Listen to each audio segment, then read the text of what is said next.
While modern farms are filled with computerized equipment that costs a fortune to repair, there's a secret movement happening across America's farmland. Veteran farmers are hunting down decades-old iron from the 1970s, machines that were built when repair meant a wrench and some elbow grease, not a laptop and a dealership technician.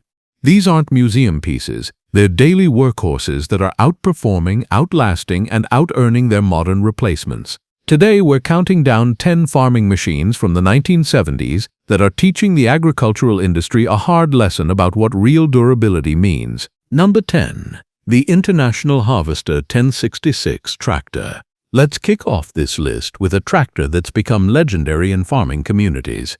The International Harvester 1066, produced from 1971 to 1976, wasn't just popular during its time. It's become one of the most sought-after vintage tractors in the agricultural world today. This beast came equipped with a 414 cubic inch turbocharged diesel engine that produced around 125 horsepower at the drawbar. Now you might think that's modest by today's standards, but here's where things get interesting. The 1066's mechanical simplicity means when something breaks, you can actually fix it. No computer diagnostics required, no proprietary software, just good old-fashioned mechanical knowledge. Farmers today are paying premium prices for well-maintained 166 models because they've learned an expensive lesson. Modern tractors might have more horsepower and fancy GPS systems, but when they break down during harvest season, you're looking at days or even weeks waiting for a certified technician with the right computer equipment. The 1066. A competent farmer can diagnose and fix most issues right in the field with a basic tool set. The transmission is a particular point of pride. The 1066 featured a robust 8-speed manual transmission that farmers say just doesn't quit. Compare that to the complex power shift and CVT transmissions in modern tractors that can cost $30,000 or more to replace. The simplicity of the 1066 drivetrain means it keeps running year after year, decade after decade. What really sets the 1066 apart is its fuel efficiency relative to its workload. Without all the emissions equipment, computerized systems, and complex hydraulics of modern tractors, the 1066 delivers straightforward power to the ground. Farmers report that when you factor in repair costs, depreciation, and downtime, the 1066 is dramatically more cost-effective than buying a new $200,000 tractor that loses half its value in 5 years. Number 9. The John Deere 4440 Tractor. Coming in at number 9, we have another icon of 1970s farming. The John Deere 4440, produced from 1977 to 1982, represents what many consider the sweet spot of tractor engineering. It had enough power and features to handle serious farm work, but it came before manufacturers started loading equipment with electronics that farmers couldn't service themselves. The 4440 featured a 4066 cubic inch 6-cylinder diesel engine, producing around 130 PTO horsepower. But the real magic was in the build quality. John Deere engineered these tractors with cast iron components and heavy-duty construction that was designed to last generations, not just until the warranty expired. One of the most appreciated features of the 4440 is its sound guard cab, which was genuinely innovative for its time. It provided farmers with a comfortable, quiet working environment without relying on complex electronics. The cab was well insulated, featured good visibility, and had effective heating and cooling systems that were mechanical and repairable rather than computer-controlled. Farmers who run 4440s today often talk about the tractor's reliability during critical farming periods. During planting and harvest, when timing is everything, the 4440 keeps working. There's no check engine light to interpret, no sensors to fail, no software updates to install. It's pure mechanical reliability. The hydraulic system on the 4440 is another standout feature. It's powerful enough to run modern implements, but simple enough that farmers can rebuild cylinders and replace seals without specialized training. The electrical system is basic 12-volt technology that any farm mechanic understands inside and out. Perhaps most importantly, the 4440 represents an era when manufacturers built equipment that farmers could actually own in the truest sense. Today's tractors come with embedded software that's protected by copyright law, meaning farmers don't technically have the right to repair their own equipment. The 4440 comes from a different philosophy, one where ownership meant something real. Number 8. The Ford 7700 tractor. At number 8, we're looking at a tractor that doesn't always get the attention it deserves. But farmers in the know consider it one of the best-kept secrets of 1970s agriculture. The Ford 7700, produced from 1975 to 1981, was part of Ford's legendary blue tractor line that earned a reputation for toughness and dependability. The 7700 came with a 401 cubic inch diesel engine that produced approximately 95 horsepower at the PTO. While that might not sound impressive by modern standards, the Ford engine was known for its incredible durability and fuel efficiency. These engines were understressed, meaning they operated well within their capabilities, which translated to exceptional longevity. What makes the 7700 particularly relevant today is its parts availability and simplicity. Ford designed these tractors with interchangeable components across their product line, which means finding parts is relatively straightforward even decades later. The engine shares components with other Ford industrial and agricultural engines, creating a robust aftermarket that keeps these tractors running. The transmission in the 700 is a straightforward 8-speed manual setup that's nearly bulletproof. Farmers report that with regular maintenance, nothing more than fluid changes and occasional clutch work, these transmissions outlast the modern competition by a wide margin. There are no complex computer-controlled shifting mechanisms to fail, no expensive electronic components to replace. One unique advantage of the Ford 7700 is its lighter weight compared to some contemporaries. This might seem like a disadvantage, but for many farming operations, it's actually a benefit. The lighter footprint means less soil compaction, which is increasingly recognized as a major factor in soil health and long-term productivity. Modern tractors have become so heavy that they can cause significant compaction damage, reducing crop yields for years to come. Number 7. The New Holland 273 square baler. Now we're moving away from tractors to specialized equipment, and at number 7, we have a machine that's achieved legendary status in the haymaking world. The New Holland 273 square baler, produced during the 1970s, is still considered by many farmers to be the best small square baler ever made. This baler was engineered during an era when New Holland's reputation was built on reliability rather than features. The 273 was designed to produce consistently tight, well-formed small square bales, and it did this job with remarkable simplicity. The mechanical systems were straightforward and accessible, meaning when adjustments or repairs were needed, farmers could handle them without specialized training.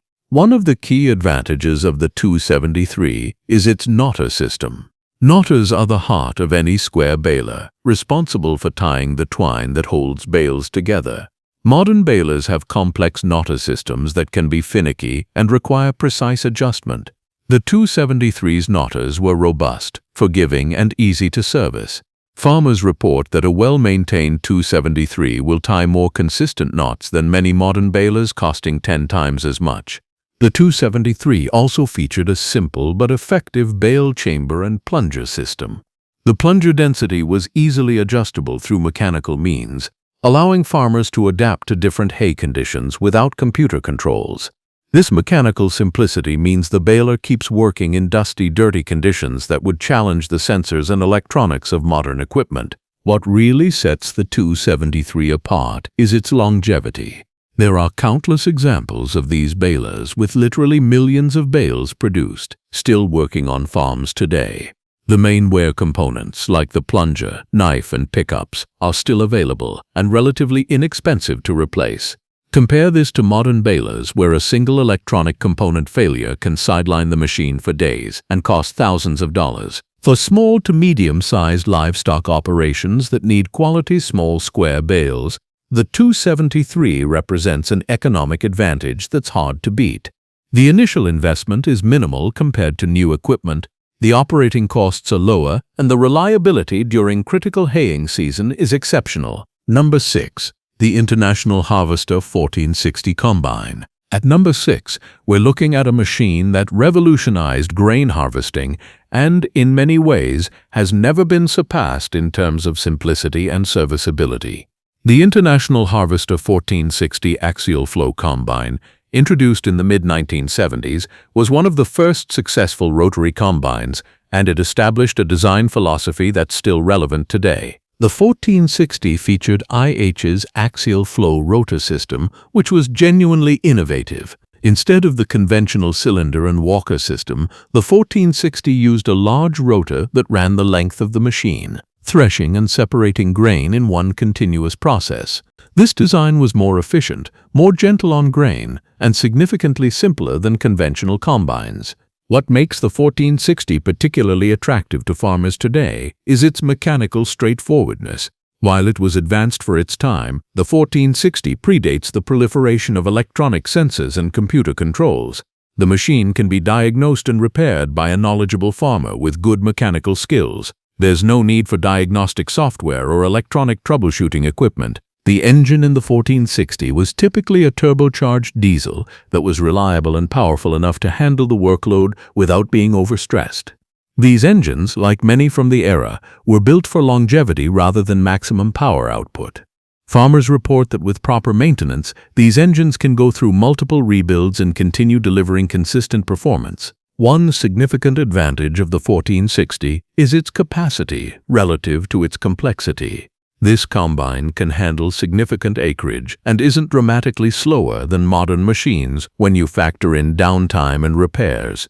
The axial flow design means it handles tough conditions well, from high-moisture corn to tangled soybeans, without the constant adjustments and tweaking that some modern combines require. The parts availability for the 1460 remains strong, partly because the basic axial flow design it pioneered continued in later Case IH models. Many components are still manufactured or available through the robust aftermarket. This means keeping a 1460 running is practical and economical, unlike some older equipment where parts scarcity becomes the limiting factor. Number 5. The John Deere 7000 planter. Coming in at number 5 is a piece of equipment that changed row crop farming and continues to be preferred by farmers who understand the value of mechanical precision.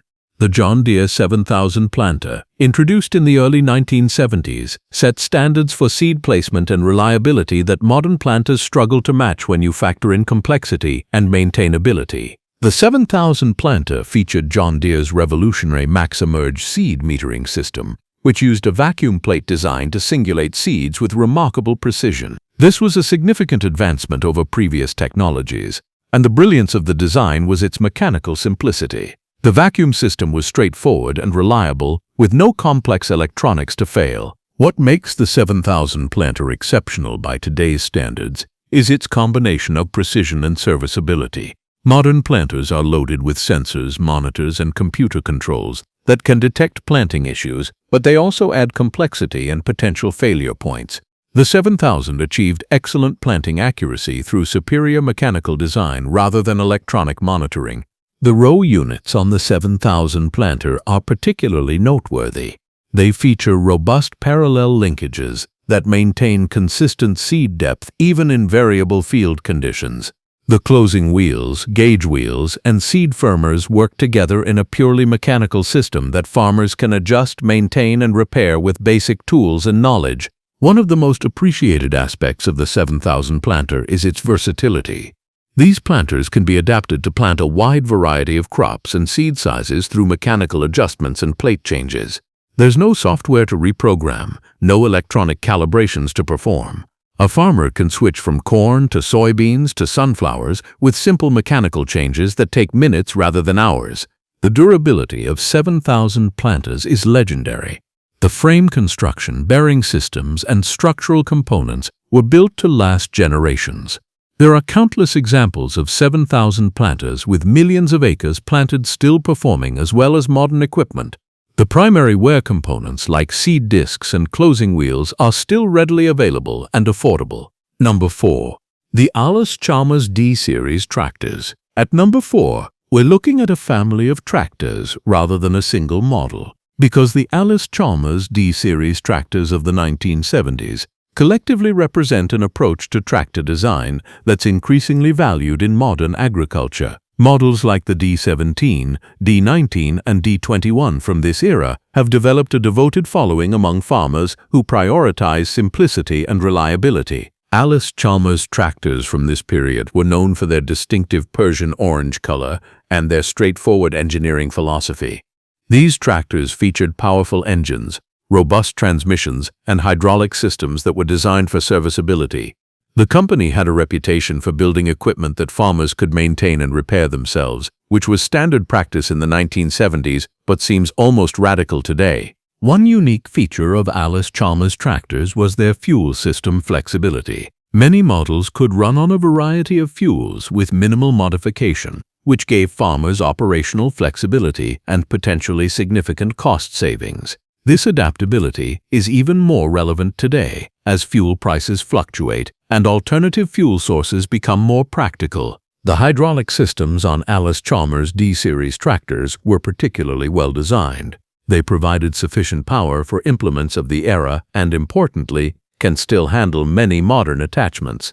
The pumps, valves, and cylinders were built to industrial standards and are relatively simple to rebuild or replace. What really sets these tractors apart is their character and operator experience. Allis-Chalmers paid attention to ergonomics and operator comfort in ways that were ahead of their time. The controls were logically laid out, the visibility was excellent, and the tractors had a distinctive feel that operators appreciated. The parts situation for Allis-Chalmers tractors has actually improved in recent years as the vintage tractor movement has grown. Enthusiasts and specialty suppliers have ensured that critical components remain available, and the active community of Allis-Chalmers fans means there's extensive shared knowledge about keeping these tractors running. Number 3. The Farmhand F11 loader. At number 3, we have a piece of equipment that might surprise some people, but anyone who's used one understands why it's on this list. The Farmhand F11 loader, produced during the 1970s, is still considered by many livestock and dairy farmers to be the best all-around farm loader ever manufactured. The F11 was a loader that mounted to a variety of tractors and featured a unique design philosophy. Rather than maximizing lifting capacity or speed, Farmhand engineered the F11 for reliability, versatility, and ease of use. The result was a loader that could handle everything from manure removal to feeding to general farm tasks without the mechanical complications that plague modern loaders. One of the standout features of the F11 is its robust hydraulic system. The cylinders and valves were oversized and built to industrial standards, meaning they could handle the constant cycling and demanding conditions of farm use. Modern loaders often use lighter weight components to reduce cost and weight, but this comes at the expense of longevity. The mounting system on the F11 was another area where Farmhand excelled. The loader could be removed from the tractor relatively easily when not needed, but when attached, it was rock solid and stable. The mounting brackets were engineered to distribute loads properly, which meant less stress on the tractor frame and longer life for both the tractor and loader. The F11's attachment system for buckets, forks, and other implements was simple but effective. It used mechanical pins rather than complex quick-attach systems with hydraulic locking mechanisms. While this might seem less convenient, it's dramatically more reliable. There are no hydraulic circuits to leak, no electronic sensors to fail, just straightforward mechanical connections. What makes the F11 particularly valuable today is its serviceability. Every component of the loader can be rebuilt, repaired, or replaced by a competent farm mechanic. The hydraulic cylinders can be resealed, the bushings can be replaced, and the mounting brackets can be reinforced or modified as needed. Number 2. The new Holland Superboom Haybine. At number 2, we have a machine that revolutionized hay harvesting, and according to many hay farmers, has never been truly improved upon. The New Holland Superboom Haybine from the 1970s combined a sickle bar mower with a conditioning system in a way that was both effective and remarkably simple to maintain. The Superboom design featured a mower conditioner that could be positioned in multiple ways thanks to its articulated boom. This allowed farmers to cut hay in various conditions and lay it down in ways that facilitated quick drying. The mechanical simplicity of the system meant it was reliable and easy to adjust for different crops and conditions. The sickle bar cutting system on these machines was robust and effective. While newer disc mowers might cut faster, the sickle bar of the Superboom was gentler on delicate crops like alfalfa and was less prone to problems in weedy or trashy conditions. The knives and guards were simple to replace and adjust, meaning farmers could keep the machine cutting cleanly with minimal downtime. The conditioning rolls on the Superboom were particularly well designed. They could be adjusted for different levels of conditioning, from light crimping to aggressive crushing, depending on the crop and drying conditions. This was all done through mechanical adjustments that farmers could make in minutes. Modern mower conditioners often use complex systems that require more time and expertise to adjust properly. One significant advantage of the Super Boom design is its durability in rough conditions. The boom structure and mounting system were built to handle the vibration and stress of cutting operations. Modern mower conditioners can be more fragile, with complex linkages and systems that don't tolerate abuse, as well as the straightforward construction of the Super Boom. If you like this video, then please hit the like and subscribe button for more videos. Thanks for watching.